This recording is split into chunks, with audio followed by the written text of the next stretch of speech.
안녕하세요. 반갑습니다. 경제적 자유민족 경자 인사드립니다. 드디어 삼성그룹이 사랑하는 솔루엠, 코스피로 상장하는 솔루엠이 청약을 종료했습니다. 오늘 저는 청약 결과와 상장 후 투자하실 분들이 챙기셔야 되는 정보들을 꼼꼼하게 말씀드릴게요. 그럼 저와 함께 솔루엠 시작하시죠. 본론 들어가기 전에 잠깐 화면 보시면 이번 주 청약하는 종목들의 상장 일자입니다. 코스피로 상장하는 솔루엠은 2월 2일 화요일에 상장하게 됩니다. 그리고 나머지 종목들은 전부 다음 주에 상장을 하게 되네요. 먼저 제일 궁금해 하시는 일반 투자자 청약 결과부터 말씀을 드릴게요. 청약은 종료가 되었고 경쟁률도 나왔습니다만 과연 몇 주가 배정되었는지는 다음 주 초에나 알 수 있을 것 같아요. 그래서 뉴스에 나온 청약 참여 건수를 기반으로 추측을 좀 해보겠습니다. 먼저 5개 증권사의 평균 경쟁률은 1148대 1이었습니다. 균등 배정이 적용되면 경쟁률이 좀 낮아짐에도 불구하고 1000대 1을 넘겨버렸네요. 대박입니다. 그리고 아직 청약에 참여한 사람의 숫자는 미공개된 상황인데요. 청약 참여 건수는 화면 보시는 것처럼 총 24만 427건이 집계되었다고 합니다. 이걸 기준으로 추정을 좀 해볼 텐데요. 5개 증권사로 나누어 보면 한 개 증권사당 약 4만 8천 명이 참여했다고 가정을 해볼 수 있을 것 같아요. 자, 그럼 이 가정으로 균등 배분을 추정해 볼게요. 화면 보시면 증권사별로 경쟁률은 상이합니다. 아무래도 배정된 수량이 영향을 준 것 같고요. 메인 주관사였던 미래에셋대우의 경쟁률이 제일 높았습니다. 아무튼 배정된 수량에서 절반이 균등 배분되므로 앞서 말씀드렸던 각 증권사별로 청약 참여자를 4만 8천 명이라고 가정하면 미래에셋대우는 7주에서 8주, KB증권은 2주에서 3주, 하나금융투자와 신한금융투자는 2주, 그리고 삼성증권은 1주 배정받을 것 같습니다. 그리고 삼성증권은 가정대로 4만 8천 명이 모두 청약 들어왔다면 비례 배분할 물량은 거의 없었다고 봐야겠네요. 여하튼 증권사마다 청약 참여자 수도 다를 거고 이렇게 예측을 해본 것은 그냥 재미삼아 봐주시고요. 정확한 수량은 환불일이 다음 주 화요일이므로 그 전까지는 배정할 것이라고 생각을 합니다. 그리고 총 청약 증거금으로 약 12조 5천억 원이 모였는데요. 작년 말에 코스피로 상장한 명신산업과 비슷한 규모로 청약금이 모였습니다. 대박의 스멜이 약간씩 올라오고 있죠. 이제 확정 공모가입니다. 솔루엠 정도의 종목이면 이제는 공모가 상단은 가뿐하게 돌파해서 확정되어야 되는 상황입니다. 이제는 공모가 상단으로 정해지느냐 아니면 초과해서 정해지느냐의 경쟁이 된 것 같아요. 참고로 오늘 같이 청약 종료한 핑거도 공모가 상단을 초과했죠. 이것만 봐도 기관 투자자들도 얼마나 공모 시장에 들어오고 싶어 하는지 알 수 있는 부분입니다. 여튼 공모가는 상당 금액 15,500원을 초과해서 17,000원으로 결정이 되었어요. 수요 파악의 기간 경쟁률은 1168대 1이었습니다. 경쟁률이 코스피 2위랍니다. 참고로 1위는 작년 말에 상장한 명신산업이랍니다. 의무 보유 확약 비율은 20%입니다. 의미 있는 수치인 것 같아요. 그리고 절반 이상은 1개월 뒤 확약이 해제됩니다. 참고하세요. 이제 상장 관련해서 말씀을 좀 드려볼까요? 앞서 말씀드린 것처럼 상장일은 2월 1일 화요일입니다. 시장은 코스피이고요. 참고로 다음 주 코스피로 상장하는 또 하나의 종목 기다리고 있죠. 바로 프레스티지 바이오파마입니다. 청약 결과가 나오면 솔루엠과 비교해보는 것도 재미난 요소가 될 것 같아요. 신주 모집으로만 640만 주 모집했고요. 일반, 기관, 우리사주까지 골고루 분배했습니다. 일반 투자자에게 배정된 물량은 128만 주였고요. 공모로 조달된 금액이 총 1,064억 원입니다. 그동안 공모주를 많이 봐왔지만 보통 시설 투자나 연구 개발로 많이 사용하는데 원자재를 사겠다고 이야기한 곳은 처음 봤습니다. 1,000억 중 약 40%는 원자재를 사고요. 나머지 600억 원으로 부채를 갚겠답니다. 나중에 재무 현황에서 말씀드리겠지만 저는 부채 비율 높은 회사가 공모 조달금으로 부채를 갚는 것이 좋다고 생각을 하거든요. 공격적인 투자도 좋지만 결국 회사를 탄탄하게 끌고 가지 못한다면 회사는 문을 닫게 되는 것이니까요. 상장 당일의 유통 물량이 솔루엠의 단점입니다. 의무 보유 확약을 감안해도 약 52%로 추정이 되는데요. 좀 많죠. 특히 52% 중에서 40%가 기존 주주 물량이라는 점도 우려스러워요. 기존 주주분들이 언제 매도 포지션을 잡느냐가 상장 후의 주가 흐름에 큰 영향을 주리라고 생각됩니다. 그리고 솔루엠은 최대 주주 물량이 많지는 않은데요. 그걸 서포트 해주는 게 삼성전기입니다. 약 11% 물량을 보유하고 있는 2대 주주인데요. 솔루엠은 15년도에 삼성전기에서 분사되어 설립된 회사거든요. 그래서 삼성전기와는 굉장히 밀접한 관계라고 볼 수 있습니다. 마지막 사업 소개에서 조금 더 자세히 언급을 드릴게요. 그리고 3개월 후부터 보호회수 물량도 대거 풀립니다. 약 359만 주, 비중으로 치면 8.5%가 풀리게 되는데요. 그렇게 되면 전체 물량의 60%가 3개월 후부터는 유통이 되는 것이죠. 이런 점들이 솔루엠을 장기간 보유해도 괜찮을까라는 우려를 만들게 된다고 봅니다. 그리고 앞서 말씀드렸던 삼성전기도 3개월 후부터는 보호회수가 풀리는데 저는 삼성전기가 매도하지는 않을 것 같아서 삼성전기는 제외하고 말씀드렸습니다.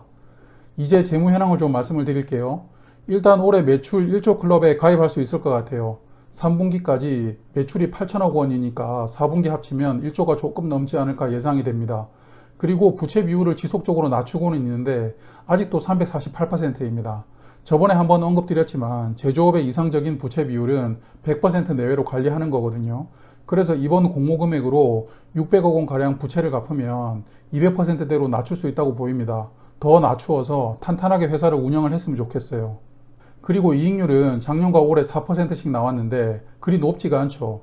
나중에 사업 소개에서 언급을 드리겠지만 대부분의 제품을 삼성전자에 납품을 하고 있거든요.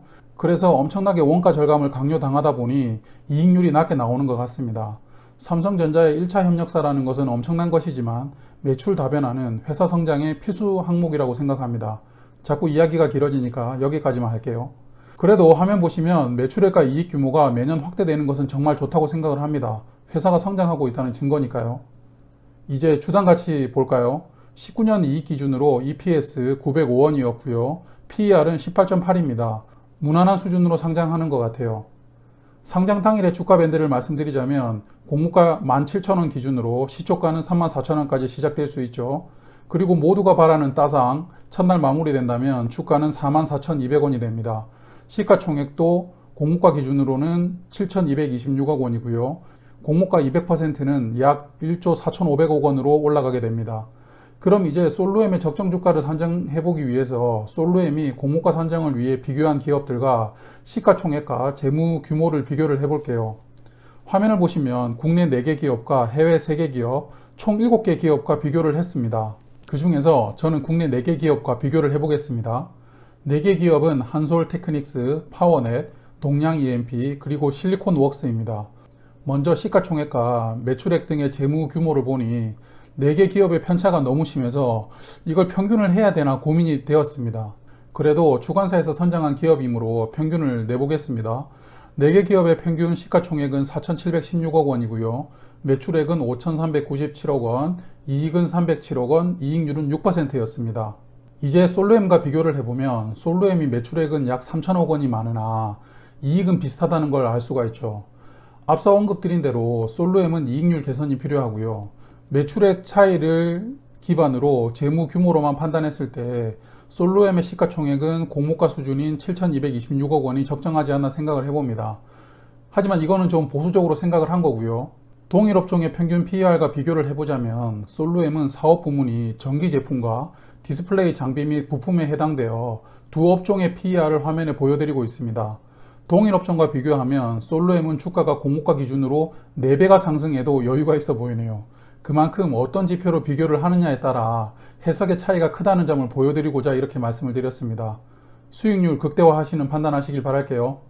그리고 장외 주가도 좀 살펴볼까요? 상장 발표 후에 주가가 엄청 올랐습니다. 그래서 현재가가 45,000원에 장외에서 거래가 되고 있던데요. 공모가 200%인 34,000원보다 6,000원이 높게 지금 거래가 되고 있습니다.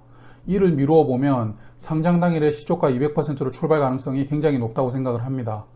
그리고 어제 MPT가 상장을 했죠. 청약 받으신 분들 어떻게 매매하셨나요? 제가 저번 주 청약 투자 포인트 몇 가지 말씀드렸는데요. 그 중 하나가 상장 후 매매 전략이었습니다. 화면에 보시는 2가지 포인트를 말씀을 드렸죠. 첫 번째는 10시 전에 상한가 안착 못하면 매도하시는 게 유리하고, 두 번째는 호가창을 계속 못 보시는 분들은 장 열리고 나서 10에서 20% 구간 사이에 선 매도 주문을 걸어 놓는 것도 방법이라고 말씀을 드렸습니다. 저의 내피셜이 아니고요. 12월 상장 종목들의 상장 당일의 주가 움직임을 근거로 말씀을 드렸었죠. 그럼 어제 MBT 움직임 한번 같이 볼까요? 어제 MBT의 10분봉 차트입니다. 기분 좋게 시초가 200%로 시작해서 장 시작과 동시에 상한가 근처까지 올라갑니다. 그리고 그 다음 10분 후에 쭉 빠지죠. 그리고 조금 오르고 슬슬슬슬 내리더니 결국 하락 마감했습니다. 물론 오늘 다시 주가를 확인해 보니 상승해서 시초가만큼은 올라왔던데요. 제가 말씀드린 두 가지 포인트로 매매를 하셨다면 호가창을 보는 스트레스가 좀 더 줄었을 거라고 생각이 들어 다시 한번 말씀드려 봅니다. 이제 요약으로 핵심만 언급드리고 마무리하겠습니다.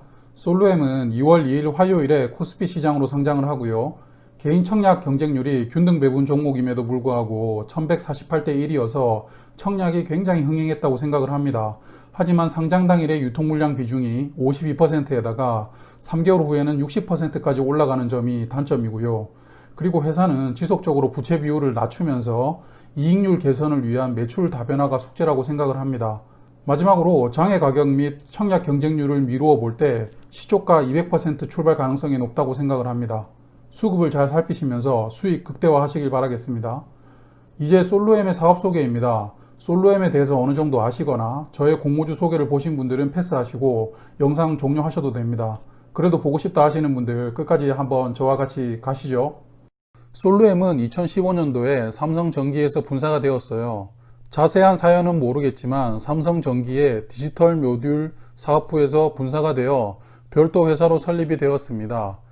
자회사나 관계사인가 생각을 했는데 최대 주주가 대표이사 전성호 씨로 되어 있고요. 삼성전기가 지분을 약 10% 정도 가지고 있는 상황입니다. 굳이 나누자면 관계사로 봐야 되겠네요. 이 덕분일까요? 솔루엠 매출 비중의 70% 이상이 삼성전자에서 나옵니다. 개인적인 생각으로는 너무 매출 비중이 쏠려 있는 게 바람직하지는 않아 보이네요. 하지만 또 뒤집어 생각해보면 우리나라 1위 기업이 든든하게 뒤를 받쳐주고 있다고 생각할 수도 있을 것 같아요. 그래도 솔루엠이라는 회사가 성장하려면 삼성전자 외에도 제품을 공급할 수 있는 거래처가 필히 다변화되는 게 장기적인 숙제라고 생각을 합니다. 이제 주요 사업을 좀 살펴볼게요. TV나 모니터에 들어가는 파워, 쉽게 말해서 전원 공급 장치를 만들고 있고 또 휴대폰 등을 충전할 수 있는 어댑터도 만들고 있어요. 이게 매출의 대부분을 차지하는 사업 부문입니다. 그리고 정보통신에 활용되는 부품도 생산하고 있는데 TV나 셋톱박스에 디지털 방송을 수신하는 부품이나 사물 인터넷 제품에서 인터넷 연결을 위한 부품도 만들고 있어요. 마지막으로는 ESL, 전자가격 표시기입니다. 마트나 상점을 가면 이제 제품 하단에 가격을 디스플레이로 표기해 두고 있죠. 예전에는 종이로 부착을 했지만 이제는 디스플레이로 다 표기하고 있어요. 물품 관리 측면에서 엄청난 효율이 발생합니다. 이 기술이 저는 솔루엠의 미래의 먹거리 사업이라고 생각해요. 시작한 지 얼마 되진 않았지만 아직 전 세계적으로 블루오션 사업이다 보니 글로벌 랭킹 3위에 올랐을 만큼 단기간에 사업을 성장시킬 수 있었습니다. 물건을 파는 모든 가게에 이 제품이 공급된다는 생각을 해보시면 시장이 얼마나 크신지 감이 올 겁니다. 그리고 단순히 물건의 가격을 표시하는 것을 넘어서 바코드를 활용해서 재고 관리까지 지원되고 있으므로 솔루엠은 ESL 사업에서 승부를 걸어야 되지 않을까 생각합니다. 오늘도 시청해주신 분들께 감사드리고 내용이 괜찮으셨다면 구독 부탁드릴게요. 오늘 청약을 종료한 핑거는 내일 찾아뵙겠습니다. 다 같이 돈 많이 벌어봅시다. 경제적 자유민족 경자였습니다. 감사합니다.